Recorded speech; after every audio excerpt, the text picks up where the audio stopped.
दुआएं कबूल होती हैं। मगर प्यारे, एक बारगाह मैं भी बता दूं, अगर इजाजत हो तो।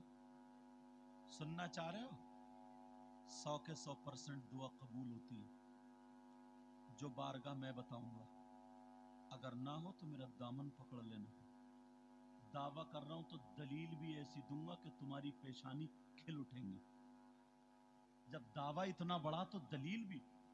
वो कौन सी बारगाह जहां पर दुआएं कबूल होती हैं? सुनने वाले सुन लो। इजाजत है? सोच रहे होगे हजरत उधर यूपी से आए, उधर ही कहीं बताएंगे।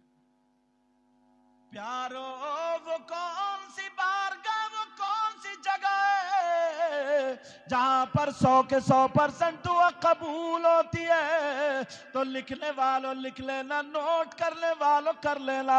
वो बारगाह कौन सी है? वो बारगाह कहीं और नहीं है, वो बारगाह कहीं दूर नहीं है। वो बारगाह तुम्हारी माँ, तुम्हारे बाप, तुम्हारे माँ बाप की बारगाह है। अपने माँ बाप को राजी कर लो। अगर तुम्हारे माँ बाप राजी हो गए, तुमने माँ बाप की खिदमत की, अगर तुम्हारे माँ बाप राजी हो जाए, बुढ़ापा आ जाता है या जवानी है, बुढ़ापे में तुम्हारे माँ बाप अपने लड़खड़ाते हुए हाथों से अगर हाथ उठा करके दुआ कर दे तो खुदा की कसम माँ बाप की दुआ रद्द नहीं हो सकती। इसलिए ये मैं नहीं कहता, ये वो नबी कहते हैं जिस नबी ने फरमाया जन्नत है तुमने देखी नहीं लेकिन मान लिया। जिस नबी ने कहा जहन्नम है तुमने देखी नहीं लेकिन मान लिया। जिस नबी ने कहा फरिश्ते हैं तुमने देखे नहीं लेकिन मान लिया। जिस नबी ने कहा खुदा है तुमने मान लिया। जिस नबी ने कहा कयामत आएगी तुमने मान लिया। जिस नबी ने कहा मरने के बाद दोबारा जिंदा होना है तुमने मान लिया। जिस नबी ने कहा ये हलाल है तुमने मान लिया। जिस नबी ने कहा ये हराम है तुमने मान लिया। वही नबी फरमाते हैं, आका फरमाते हैं, जरा हदीस सुनो, नोट करने वालों कर लेना। आका फरमाते हैं दुआउल वालिदैन अन औलादिहिमा का दुआ इन नबी जी अन उम्मती ही। आका फरमाते हैं माँ बाप की दुआ औलाद के हक में ऐसी होती है जैसे मुझ मोहम्मद की दुआ मेरी उम्मत के हक में होती है।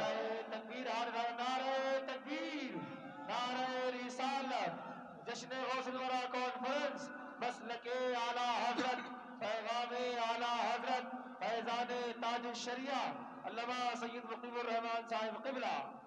तुम्हारी किसी की दुआ ऐसी हो जो ताज शरिया की तरह हो? नहीं। किसी की दुआ ऐसी है जो सरकार मुफ्ती आजम आला हजरत साबिर पाक गरीब नवाज अल्लाह वालों की तरह? नहीं। लेकिन माँ बाप वो जात हैं। आका फरमाते हैं दुआ उल वालिदैन अन औलादिहिमा का दुआ इन नबी अन उम्मतिही।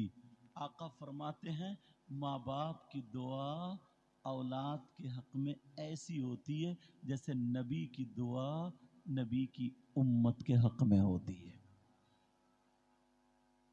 तो असली चीज को छोड़े पड़े हैं। याद रखो ये आका का फरमान है।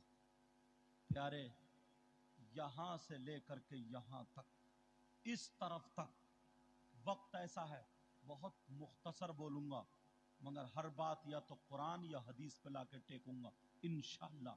इस तरफ से लेकर के इधर तक तुम बताओ, आप बताओ, आप तुमने कोई शख्स ऐसा देखा जिसका भाई मर चुका हो, उसके भाई का इंतकाल हो गया हो, कितना गमजदा होगा वो। उसको गुस्ल दे दिया, कफन पहना दिया, सारे लोग हैं, और अब सगा भाई आए अपने भाई का गोश्त नोच नोच के खाए। तुमने ऐसा शख्स देखा जो अपने मरे हुए भाई का गोश्त नोच नोच के खाता हो? अगर ऐसा मिल जाए उससे दोस्ती करोगे? बोलो कितना बुरा इंसान होगा यार जो अपने सगे भाई का, मरे हुए भाई का गोश्त नोच नोच के खाए। उससे ज्यादा खराब कोई हो सकता है? बोलते रहो, उससे ज्यादा बुरा कोई हो सकता है? अगर कोई ऐसा हो उससे दोस्ती करोगे? उसके साथ में खाना खाओगे? اس کے کاندھے پہ ہاتھ رکھ کے ٹہلو گے، اس سے رشتہ داری کرو گے، اور اگر تم ہو تو توبہ کرو گے؟ بولو توبہ کرو گے؟ تم نے آج تک نہیں دیکھا، مگر پیارے ہم کہہ رہے ہیں آپ لوگوں میں بھی کم سے کم 50% ایسے ہیں، 50% ایسے ہیں جو اپنے مرے ہوئے بھائی کا گوشت کھانے جیسا کام کرتے ہیں۔ آپ سوچ رہے ہوگے یار حضرت کیسی بات کر رہے ہیں، ہم نے آج تک نہیں دیکھا، ہم اتنے بڑے ہو گئے، مگر تم کہاں سے دیکھو گے؟ تمہیں فرصت ملے تبھی تو موبائل چلا لیتے ہو، قرآن پڑھو تبھی تو، قرآن کو پڑھو تو تمہیں پتا چلے۔ ہم قرآن کی آیتیں دیکھتے ہیں، حدیثیں دیکھتے ہیں، وہی عوام پر اتارنے کی کوشش کرتے ہیں۔ کون ایسا شخص ہے جو اپنے مرے ہوئے بھائی کا گوشت کھانے جیسا ہے؟ سن لے پیارے، میری بات ہو تو جھٹلا دو، مفتی صاحب کی بات ہو تو جھٹلا دو، پیر صاحب کی بات ہو تو جھٹلا دو، عالم صاحب کی بات ہو تو جھٹلا دو، ناظم یا شاعر صاحب کی بات ہو تو جھٹلا دو، مگر اللہ کا فرمان کوئی مائی کا لال نہیں جھٹا سکتا، نہیں جھٹلا سکتا۔ یہ اللہ کا فرمان ہے۔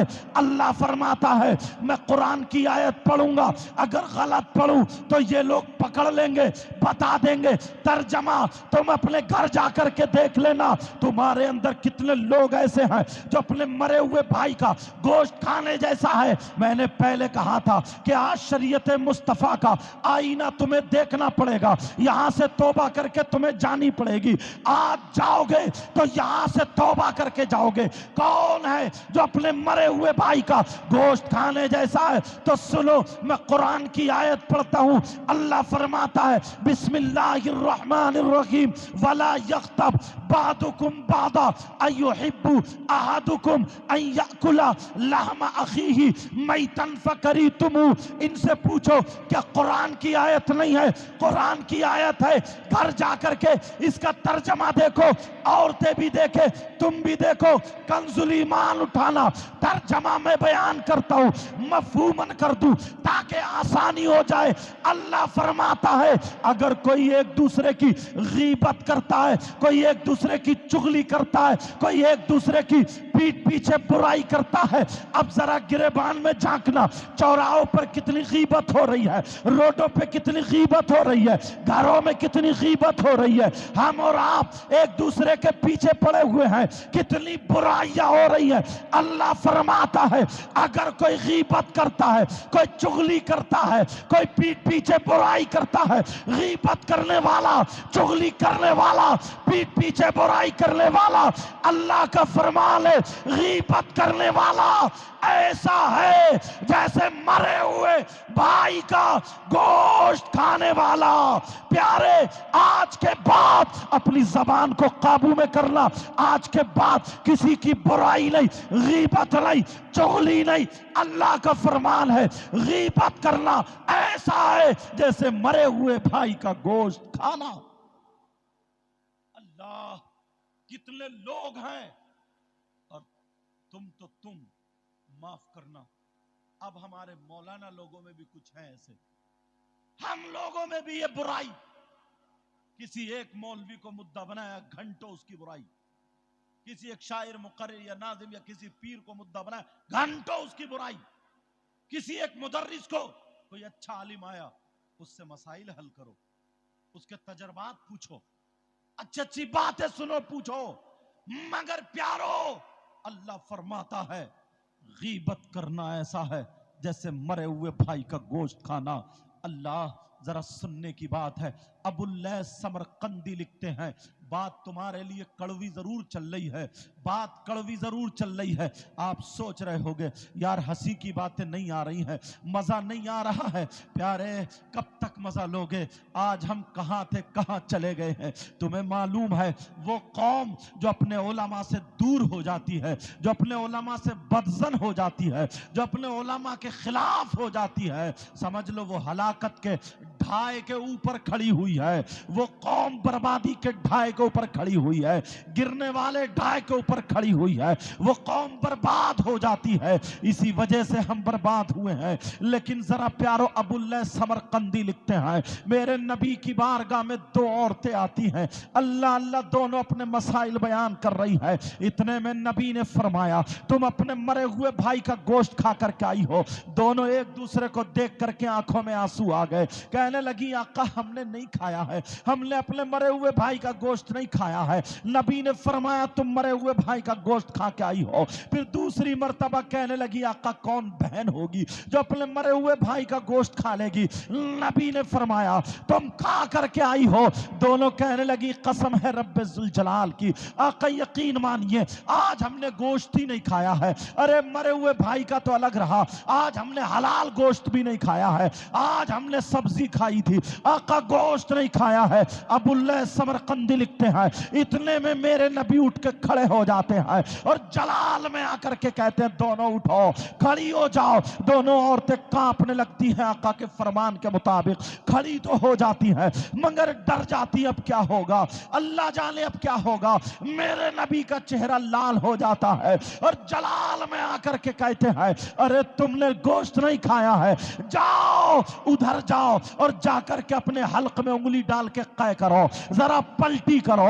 अबुल्लैह समरकंदी लिखते हैं, उन दोनों औरतों ने जब हल्क में उंगली डाल के जब पलटी की है तो खुदा की कसम पलटी जैसे ही की है तो उन दोनों औरतों के पेट से गोश्त की बोटियां निकल रही थी, गोश्त के लोथड़े निकल रहे थे, गोश्त के टुकड़े निकल रहे थे।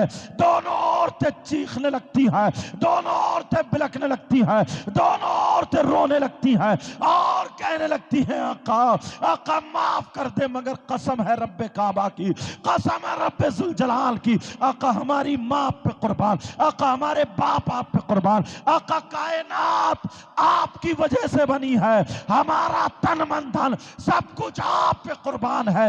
आका आका कसम है रब्बे काबा की, आज हमने गोश्त नहीं खाया